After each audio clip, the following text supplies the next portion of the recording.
Now comes the fairy tale of the Brothers Grimm. Snow White, make yourself comfortable. Once upon a time, in the middle of winter, the snowflakes fell like feathers from the sky.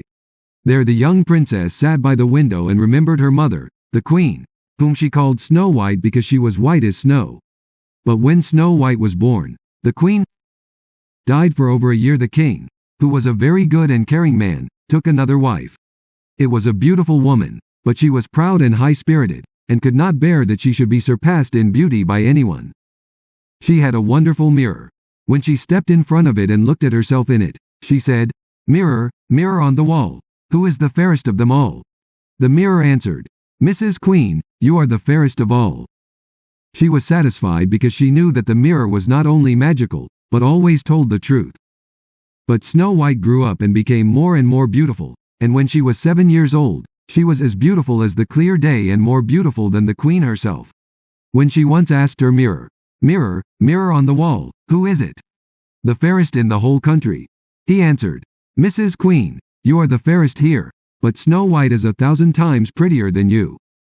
Then the queen was frightened and turned yellow and green with envy. Whenever she saw Snow White, her heart turned. She hated the girl so much. And envy and arrogance grew higher and higher in her heart like a weed, so that she had no rest day and night. Then she called a huntsman and said, "Take the child out into the forest. I don't want to see it before my eyes anymore. You shall kill it and bring me its heart." The huntsman obeyed and led Snow White out, and when he had drawn the hunting knife and was about to pierce Snow White's innocent heart, she began to cry and said, "Oh, dear huntsman, let me live. I want to run into the wild forest and never come home again." And because she was so beautiful, the hunter took pity and said, "Run away, you poor child." And just as a young piglet sprang up, he stabbed it, took out the heart, and brought it to the queen as proof. Now the poor child was alone in the great forest. Then it began to run and ran as long as its feet would carry it. Then Snow White saw a little house and went in to rest. Everything in the little house was small, but so neat and clean that there was nothing to complain about. There was a little table with 7 small plates, each plate with its little spoon. Snow White, because she was so hungry and thirsty, ate a little from each plate, because she didn't want to take everything away from you.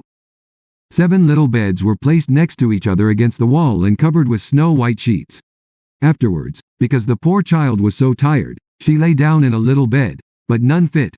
One was too long, the other too short, until finally the 7th was right, and there it lay, decreed to God, and fell asleep. When it was completely dark, the gentlemen from the little house came. They were the 7 dwarfs who were hacking and digging for ore in the mountains. They lit their 7 little candles, and when it got light in the little house, they saw that someone had been sitting in it, because everything was not in the order they had left it. When the dwarfs saw Snow White in a bed, they cried out in amazement. "Oh, my God! Oh, my God!" They cried, "How beautiful the child is!" And they were so overjoyed that they didn't wake him up, but let him sleep in the little bed. When it was morning, Snow White woke up and was shocked when she saw the 7 dwarfs. But they were friendly and asked, "What's your name?" "My name is Snow White," she answered. "How did you get into our house?" continued the dwarfs. Then she told them her story. The dwarf said, "If you want to do our housekeeping, cook, make beds, wash, sew and knit, and you want to keep everything neat and clean, you can stay with us and you shouldn't want for anything." "Yes," said Snow White, "with all my heart," and stayed with them. She kept their house in order. In the morning they went into the mountains and looked for ore and gold. In the evening they came back and their food had to be ready by then. All day long the girl was alone. Then the good dwarfs warned them and said, "Beware of your stepmother, she will soon know that you are here. Let no one in." But the queen, after she found out that Snow White was dead, thinking she was the first and most beautiful again, went to her mirror and said, "Mirror, mirror, on the wall, who is the fairest of them all?" Then the mirror answered, "Mrs. Queen, you are the most beautiful here, but Snow White over the mountains among the 7 dwarfs is 1,000 times more beautiful than you." Then she got a fright, for she knew that the mirror was not lying, and realized that the hunter had deceived her and that Snow White was still alive. Since envy left her no peace, after all she wasn't the prettiest in the whole country, she thought again about how she wanted to kill her. When the stepmother had finally thought of something, she dyed her face, dressed like an old grocer and was completely unrecognizable. Then she went into a very hidden, lonely chamber where no one could go and created a poisonous apple. He looked beautiful on the outside, white with red cheeks, so that everyone who saw him felt like it, but whoever ate a piece of it died. In this form she went to the 7 dwarfs, knocked on the door. Snow White stuck her head out of the window and said, "I'm not allowed to let anyone in. The 7 dwarfs have forbidden me. I want to get rid of my apples. There, I want to give you one." "No," said Snow White, "I can't accept anything. Are you afraid of poison?"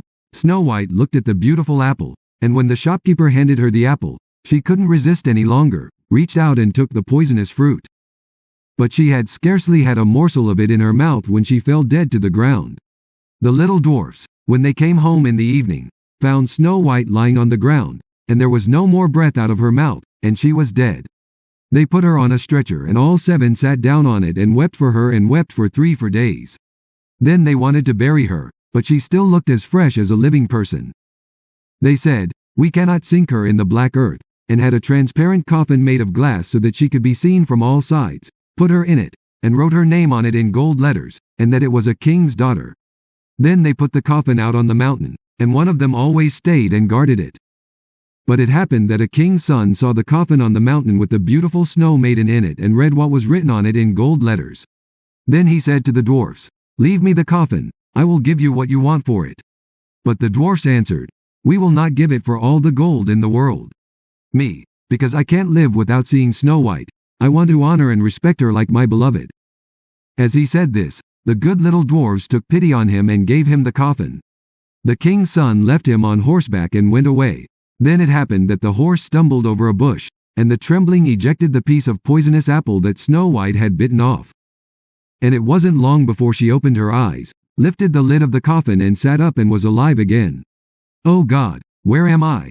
she cried. The king's son said full of joy, "You are with me," and related what had happened, and said, "I love you more than anything in the world. Come with me to my father's castle, you shall be my wife." Snow White was good to him and went with him.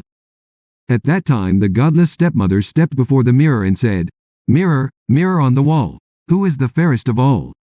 The mirror answered, "Mrs. Queen, you are the fairest here, but the young queen is still alive 1,000 times more beautiful than you." Then the evil woman uttered a curse, and she was so afraid that she knew there was still a way out. She stood in front of the mirror full of hate and terror. She couldn't stand Snow White's happiness and fell to the ground dead of envy. Thanks for listening. A thumbs up and a subscription would be appreciated. Many exciting stories and fairy tales will follow.